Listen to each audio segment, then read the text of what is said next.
North sentinel island एक ऐसा स्थान है जो इतना आइसोलेटेड है कि एक विकसित शहर से सिर्फ 50 किलोमीटर दूर होने के बावजूद यहाँ के लोग आज तक कागज जैसी आम चीज के बारे में नहीं जानते। हैरानी की बात तो यह है कि भारत की नागरिकता जन्म से ही मिलने के बावजूद इस आइलैंड के लोग यह भी नहीं जानते कि भारत क्या है या दुनिया क्या होती है। इस वीडियो में हम आपको उस रहस्यमय आइलैंड के बारे में बताएंगे जहां दुनिया का कोई भी शक्तिशाली व्यक्ति नहीं जा सकता। साथ ही जानेंगे कि आखिर कौन सा ऐसा राज है जिसे छिपाने के लिए सरकार ने दशकों पहले इस जगह पर जाने पर हमेशा के लिए प्रतिबंध लगा दिया था। यह भी समझेंगे कि कैसे अमेरिकी हस्तक्षेप भी इस जगह को बदल नहीं पाया। साल 771 की एक रात ईस्ट इंडिया कंपनी की एक सर्वे शिप पोर्ट ब्लेयर से लगभग 54 किलोमीटर दूर इस आइलैंड के पास से गुजर रही थी।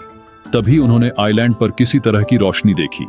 ये रोशनी आग की थी या कुछ और, ये साफ नहीं हो सका। उस समय द्वीपों पर जनजातियों का रहना आम बात थी, इसलिए इस घटना पर ज्यादा ध्यान नहीं दिया गया।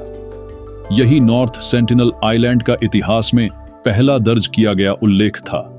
इसके बाद करीब एक सदी तक इस आइलैंड पर कोई ध्यान नहीं दिया गया, लेकिन एक घटना ने सब कुछ बदल दिया। ब्रिटिश मर्चेंट शिप नेवा इस आइलैंड के पास एक रीफ से टकराकर दुर्घटनाग्रस्त हो गई।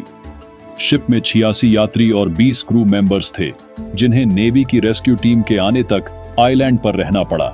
पहले 2 दिन सब कुछ शांत था, लेकिन तीसरे दिन अचानक यहाँ के आदिवासियों ने इन लोगों पर हमला कर दिया।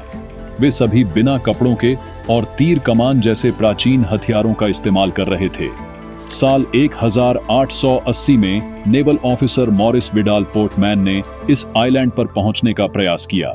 वे यहां से 4 बच्चों और एक बुजुर्ग दंपति को साथ ले गए ताकि उन्हें आधुनिक दुनिया से परिचित करा सकें, लेकिन इस कोशिश का नतीजा बहुत खराब निकला।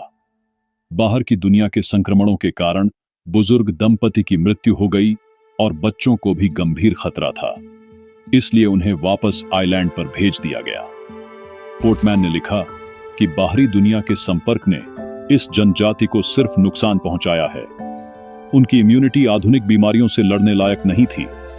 1967 में भारत के प्रसिद्ध मानव विज्ञानी त्रिलोकनाथ पंडित ने इस आइलैंड के लोगों से संपर्क बनाने की कोशिश शुरू की।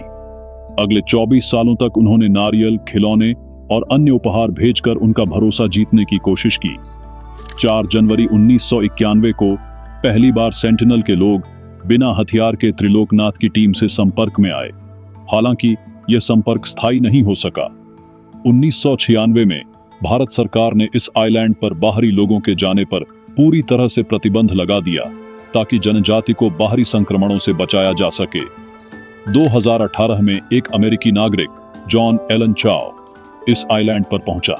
उसका उद्देश्य यहाँ के लोगों को ईसाई धर्म में परिवर्तित करना था।